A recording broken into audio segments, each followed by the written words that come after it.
അറ്റയുടെ വീട്ടിൽ പോയി കഴിഞ്ഞ് വന്നപ്പോൾ വൈക്കത്ത് പാർക്കിൽ കയറി. പാർക്കിനോട്ട് കയറുന്ന വഴി തന്നെ മണമുള്ള പൂത്ത് നിൽക്കുക. നല്ല മണമായിരുന്നു. കുഞ്ഞുമണി ഞാനും ആദ്യമായിട്ട് ഈ പാർക്കിൽ വരുന്നത്. ഞാൻ നോക്കുമ്പോൾ കുറേ റൈഡ്സ് ഉണ്ട് അവിടെ. ഈ കറങ്ങുന്ന റൈഡിൽ കയറി ഞാനും കുഞ്ഞുമണി കുറേ നേരം കറങ്ങി. ഇതിൽ കറങ്ങാൻ നല്ല രസമാണ്. കുഞ്ഞുമണിക്ക് വലിയ റൈഡിൽ കയറാൻ പേടിയാണ്. എനിക്ക് വലിയ റൈഡിലൊക്കെ കയറുന്ന ഇഷ്ടമാണ്. അതുകൊണ്ട് ഞാൻ എല്ലാത്തിനും കയറി. ഇത്തിരി എനിക്ക് ഏത് കയറുന്ന കൺഫ്യൂഷനാണ്. പിന്നെ ഈ വലിയ റൈഡിലെ പാലം പോലെയുള്ള ഭാഗത്തോടെ കിടക്കാൻ നല്ല രസമുണ്ട്. ഞാൻ നോക്കുമ്പോൾ കുഞ്ഞുമണി ഈ കറങ്ങുന്ന റൈഡിൽ കൂടെ ഒക്കെ കറങ്ങി നടക്കുന്നു. അവൾക്കത് ഇതുപോലെയുള്ള റൈഡ്സാണ് ഇഷ്ടം. പിന്നെ ഒരെണ്ണത്തിൽ കയറിയപ്പോൾ അവൾ നിർത്താൻ പറഞ്ഞ കരച്ചിൽ തുടങ്ങി.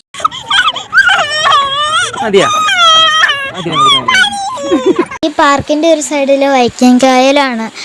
അത് കാണാൻ നല്ലൊരു വ്യൂ ആണ്. ഞങ്ങൾ ഊഞ്ഞാലൊക്കെ ആയിട്ട് വീട്ടിൽ തിരിച്ചു പോകും. അപ്പൊ പിന്നെ കാണാം. Tata, bye bye.